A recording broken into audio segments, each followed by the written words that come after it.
If I had $1 million capacity to invest in property right now, this is exactly what I do. And it's probably not what you think. I wouldn't buy in areas like Adelaide or Perth or Brisbane and all of these areas that have done 100% growth or more. I'd be targeting an undervalued city, which is Melbourne, and I'll be looking at a 2-property strategy. One is a house up to around the 650K mark, and the other is a unit, roughly around 350K mark. So that would get me to my $1 million. And I'm about to show you why I would do that and what the strategy looks like. I'm Ben from Compound Property Buyers Agency, and this isn't hypothetical. This is the exact strategy that we're using currently to help clients get into the Melbourne market with $1 million borrowing capacity. While a lot of other investors and buyers agents are still chasing the same suburbs and areas that have performed over the last 5 years like Brisbane, Adelaide, Townsville, we're here building property portfolios that are going to boom over the next 5 to 7 years. Here's what we're going to be covering in this video. First, I'll show you the exact types of properties that I'll be looking to buy with this strategy. Second, I'm going to show you the real numbers, the yield, the growth projections, the cash needed to actually buy these properties. Third, I'm going to show you why this beats putting $1 million into one premium property. And here's the controversial part. In this strategy, I'm avoiding the markets that you'd expect and the ones that everyone else is buying. And by the end of this video, I think you'll understand why that is the smartest move that you can make. Let me tell you exactly what most investors would do if they had $1 million borrowing capacity in today's market. The main thing that I see investors do is they go and chase the markets that have already performed. So I'm looking at markets like Newcastle or Brisbane or Adelaide, all of these areas that have done over 100% in the last 5 years. They go and spend $900 to $1 million and max out on one property with a low rental yield in a market that has already outperformed for a number of years. Naturally, they'd feel pretty good about it because they can say that they bought in the area that everyone knows and they can prove that it's done so well over the last few years, so it would make them feel like they made the right decision. But the way I look at it, that could be a massive mistake, and I'll tell you why. One of the biggest things when looking at a property market is how much growth has it had in the last 5 years, and we don't like to buy in anywhere that's done over 50%. And the reason for that is if it's done more than that, how much does it realistically have left in the tank? And some of these markets, like the majors, like Perth or Brisbane or Adelaide, they've all done over 100%. So if you're buying into it now, yes, it may have a little bit of growth left to go. I'm not saying that it's going to stop completely, but how much realistically does it have ahead of you? The time to be buying those properties is not now. It was in 2019, 2020, even up to 2023, but 2025 and beyond, it's getting a little bit too late in the cycle. But here's another angle. Even like Melbourne, which I'm going to talk about today, even if you go and buy $1 million house there, that's not the right option either, because $1 million property in Melbourne, it's probably renting for a 2 to 3% rental yield. So that's going to burn a hole in your pocket, and that's not going to be good for anyone. The issue with buying a $1 million house in Melbourne right now is that the yields are lower, but also the growth hasn't really started in that market yet at that price point. It's the more middle ring suburbs, the kind of 500 to 800K mark. They're the ones that are really moving. So while everyone is still fighting over the markets that have been the kind of darlings over the last 5 years, we're doing something different and we're targeting the areas that haven't performed. But based on the fundamentals, based on the data, we see them outperforming over the next 5 to 7 years. It's hard to go against the grain, but that's where the biggest gains are made. And if I look at our investors, back the ones that we bought for in Perth or Townsville or Bunbury in WA, they've all done so well. And at the time, those markets hadn't performed very well in the past. However, if you know what's happened since, obviously they've all done exceptionally well, but now we're putting our sights towards another area. Markets don't always outperform, so it's very important to understand your entry point and then, of course, your exit point if that's the plan. So here's my exact strategy. With $1 million borrowing capacity, I'm breaking up into 2 purchases. I'm targeting Melbourne as an undervalued city, and I'm buying a 650K house, freestanding house on a good land portion, and I'm also targeting a 350K unit. And before you tell me that Melbourne hasn't grown at all and the yields down there are terrible,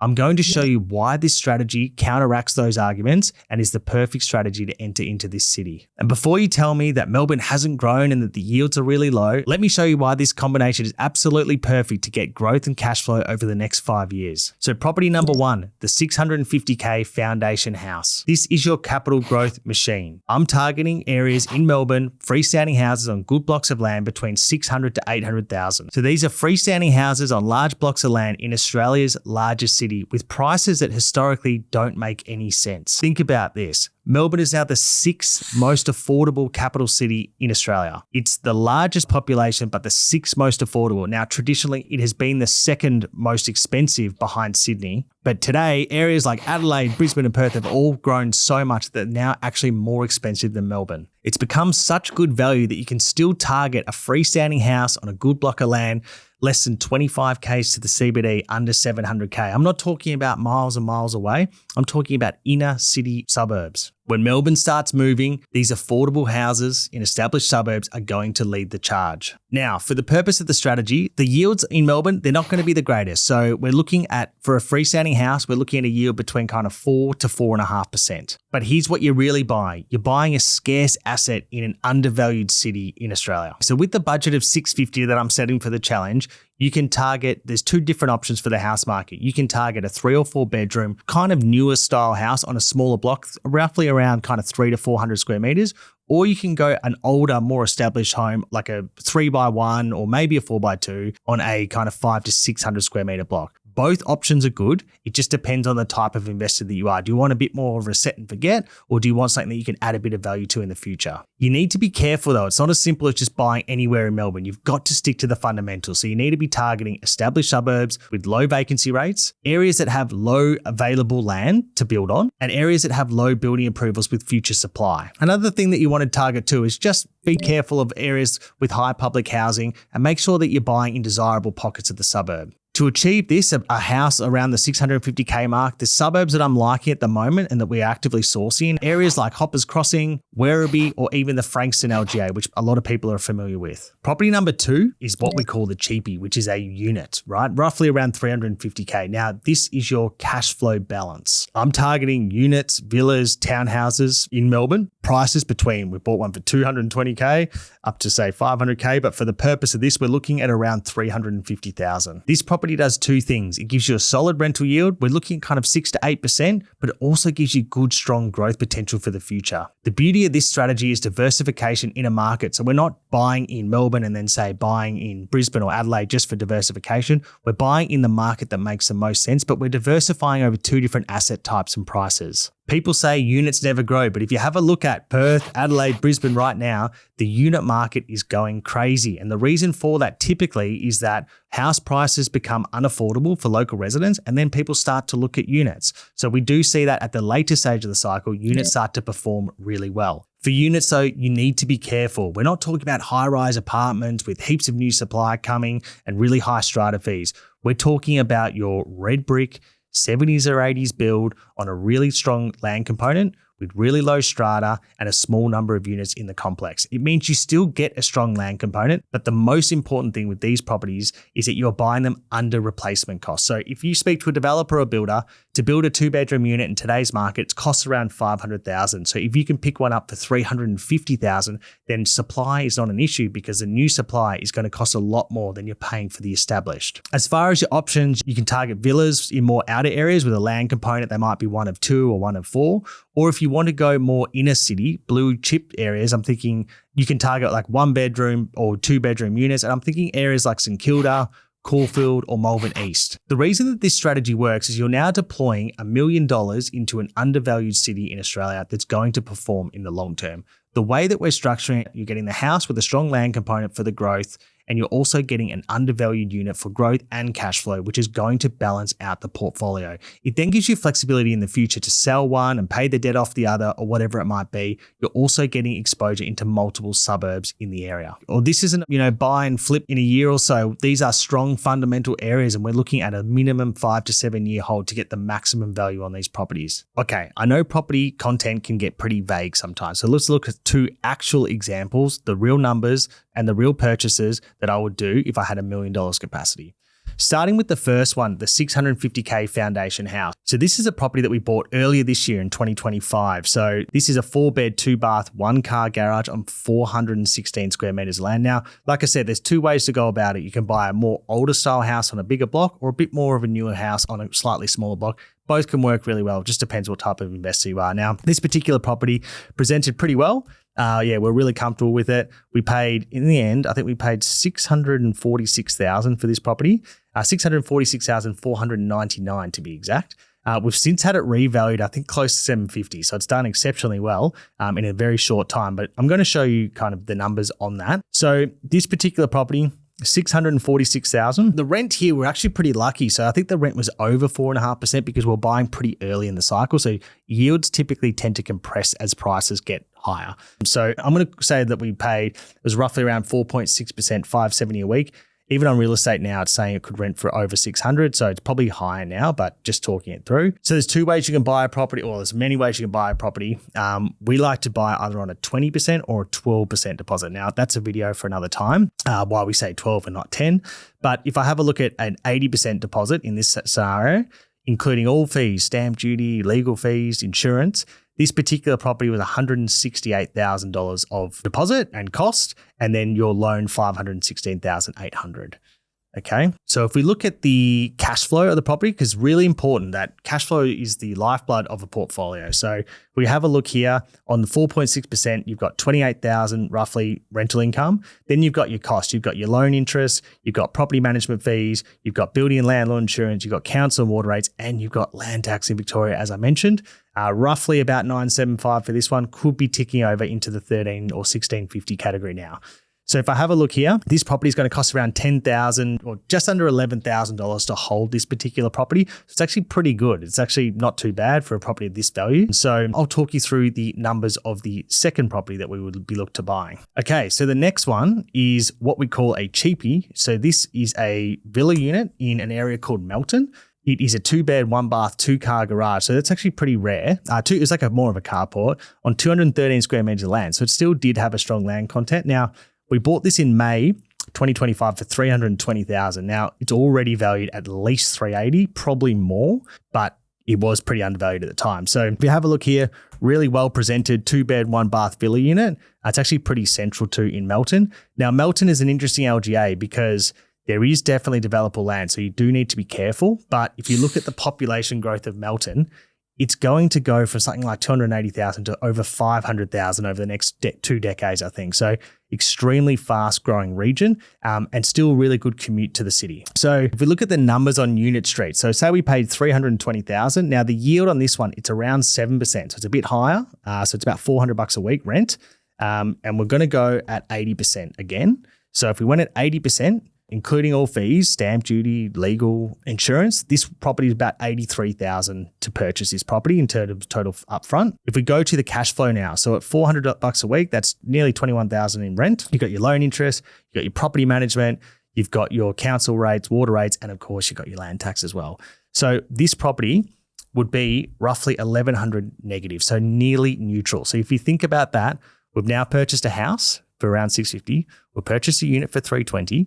The cash flow at a 20% deposit is roughly minus $13,000, obviously pre-tax. So you're going to get something back too, depending on that, speak to your accountant. But you can see here why we've done that. We've got 2 growing properties now, but we've got a good balance of cash flow. Now, let's have a look at what the growth could look like over the next 5 years. So I never like to predict a growth percentage, but what I've done here, I've used 10% for the first year and then 8% for the next 4. So I'm saying it's going to outperform this year, which it's already done. And then I'm saying it's going to be above the average for the next 4. So not shoot the lights out, but above average growth as well. So if I have a look here, the house by year 5, accounting for negative cash flow and the growth, has given us a performance of $276,000, and the unit has given us a performance of $160,000.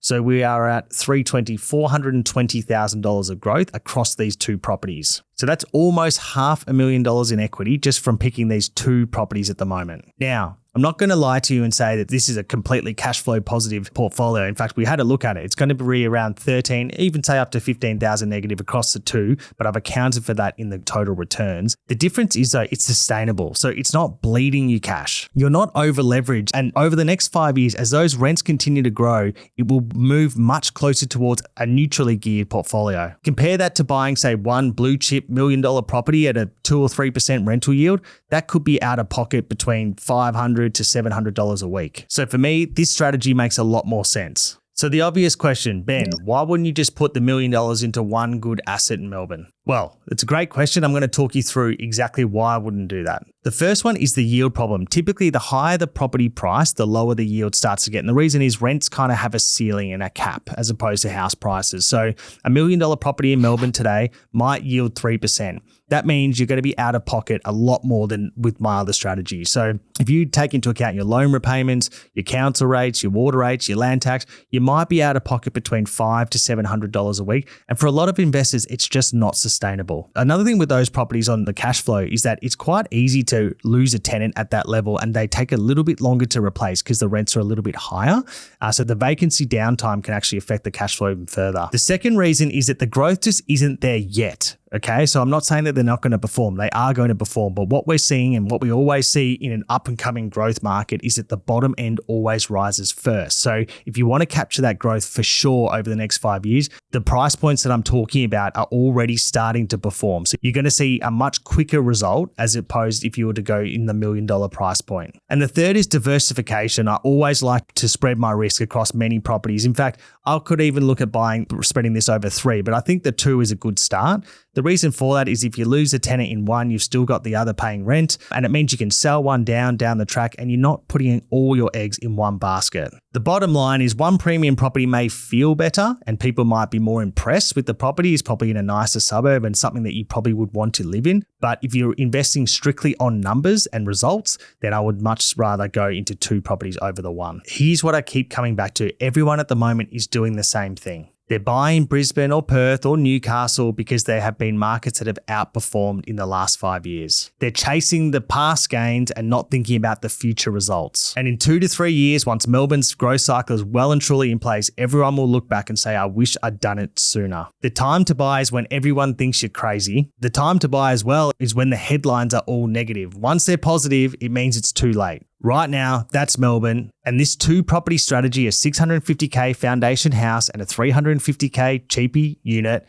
is exactly how I'll position myself to be well placed for the next growth cycle. Market timing in Melbourne right now is correct. We've had 7 years of minimal growth, but significant rental growth in that time. The city is undervalued, the fundamentals are strong, and most importantly, everyone is looking the other way. This won't last forever though. I believe the buying window is probably in the next 12 or maximum 18 months. This won't be a contrarian view anymore. It'll be obvious and everyone will be piling in. Like I said, you don't make money buying at the end of the cycle. You don't pile into an area once it's already had its growth. The true investors are contrarian and they make their money buying into markets before the growth has started. Brisbane and Perth, the growth has already happened. The cycle has done.